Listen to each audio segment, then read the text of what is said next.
Hello friends, Mahanadi அடுத்து வர எபிசோடில் என்ன நடக்கலாம் அப்படிங்கிறத பற்றி பார்க்கலாம். ஸ்டோரியை ரொம்ப இன்ட்ரெஸ்டிங்காக, எமோஷனலாக, ரொமான்ஸாக, காமெடியாக கொண்டு போனாலும் அடுத்து என்னப்பா பண்ண போகிறீங்க அப்படின்னு பெரிய குழப்பமாக தான் இருந்துகிட்டு இருக்கு. ஏன்னா ஷூட்டிங் ஸ்பாட் ஏரியாவில் வர அப்டேட் எல்லாமே ஒன்று வித்தியாசமாக தான் இருந்துகிட்டு இருக்கு. நமக்கு பிரவீன் சாரை பற்றி நல்லாவே தெரியும். ஆர்டராக தான் கொண்டு போகணுன்னு கிடையாது.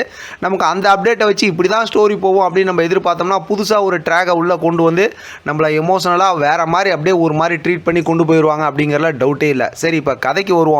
அடுத்து நிறைய சம்பவங்கள் இருக்குது, அடுத்தடுத்து இருக்குது அப்படிங்கிற மாதிரிலாம் சொல்லி நம்மளை மிரட்டி வச்சிருக்கிறாங்க. அதில் பார்த்தா முக்கியமாக விஜயும் காவேரியும் பிரிஞ்சிருவாங்க அப்படிங்கிற மாதிரிலாம் சொல்லி பயமுறுத்தியிருக்க போது இப்போ திடீர்னு பார்த்தா விஜய் வந்து வெண்ணிலாவை வீட்டுக்கு கூட்டிகிட்டு வந்துட்டது மட்டும் இல்லாமல் அடுத்து இன்றைக்கான எபிசோடில் பார்த்தோம் அப்படின்னா அடுத்த வாரம், அதாவது அடுத்த எபிசோடுக்கு உண்டான ஒரு சின்ன அப்டேட் கொடுத்துருக்காங்க. ஒருவேளை நாளைக்கும் நாளை மறுநாள் 2 நாள் எபிசோடு இல்லாமல் இருக்கிறதுக்கும் வாய்ப்பு இருக்குது. ஏன்னா நமக்கு பொங்கல் செலிப்ரேஷன் ஆஃபீஸ்லேயே பார்த்தோம்னா எபிசோடு இல்லாமல் இருக்கும். ஆனால் இவங்களை நம்ப முடியாது, என்ன பண்ணுவாங்கன்னு வெயிட் பண்ணி பார்க்கலாம். சரி, இந்தாண்ட பக்கத்து பார்த்தோம் அப்படின்னா அந்த ப்ரொமோவில் இப்போ விஜய் வந்து காவேரிக்கு ஃபோன் பண்ணுறாரு. இப்போ எதுக்கு ஃபோன் பண்ணியிருக்கீங்க அப்படின்னு கேட்கும்போது, என் பொண்டாட்டியோட குரலை கேட்கணும், என் மேலே கோவமாக இருக்க மாதிரி என்னை இரிட்டேட் பண்ணுவா, அதை ஒன்றும் அடிச்சுக்கிறதுக்கு ஆள் இல்லை, நீ சிரிக்கிற மாதிரி இருக்கு அப்படின்னு சொல்லி செம்ம ரொமான்ஸ் மூடில் தான் நம்ம விஜய் பேசுகிறாரு.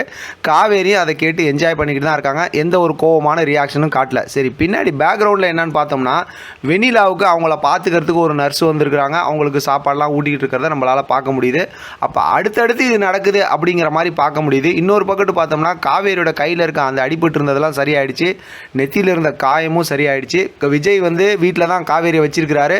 காவேரியும் வீட்டை விட்டு இது வரைக்கும் கோவப்பட்டு வெளியில் போகல. அப்புறம் எப்படி இப்போ அந்த ஷூட்டிங் ஸ்பாட் ஏரியாவில் இருக்க அந்த ஃபோட்டோவில் பார்த்தோம்னா விஜயும் குமரனும் சண்டை போட்டுக்கிட்டு இருக்க மாதிரி இருக்குது. நிவின் வந்து சமாதானப்படுத்துகிற மாதிரி இருக்குது. அது எப்படிப்பா நடந்துச்சு அப்படின்னு பார்த்தோம்னா இதுக்கிடையில் கண்டிப்பாக ராகினி ஏதாவது கேம் விளாண்டுருப்பாங்கன்னு நினைக்கிறேன். அதை வச்சு தான் இவங்களுக்குள்ளார ஏதாவது ஒரு சில பிரச்சனை வந்திருக்கும். அந்த பிரச்சனையை வச்சு தான் அவங்க வேறு வீட்டுக்கு போகணுன்னு ஏற்கனவே பேசிக்கிட்டு இருந்தாங்கல்ல, அந்த விஷயத்தில் தான் ஏதோ பிரச்சனை வரப்போகுது அப்படிங்கிற மாதிரி யோசிக்க தோணுது. நீங்கள் கூட யோசிக்கலாம், என்னப்பா நீயும் சேர்ந்து குழப்புறிய அப்படின்னு. நானுமே அப்படி தான் குழம்பி போயிருக்கிறேன்.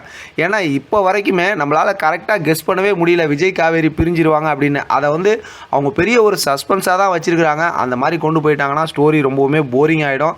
வெயிட் பண்ணி பார்க்கலாம் அடுத்து என்ன நடக்குதுன்னு. இதை பற்றின உங்களோட கருத்து கமெண்ட் பாக்ஸை தெரியப்படுத்துங்க. தொடர்ந்து ஆதரவு கொடுங்க. தேங்க்யூ ஃபார் வாட்சிங்.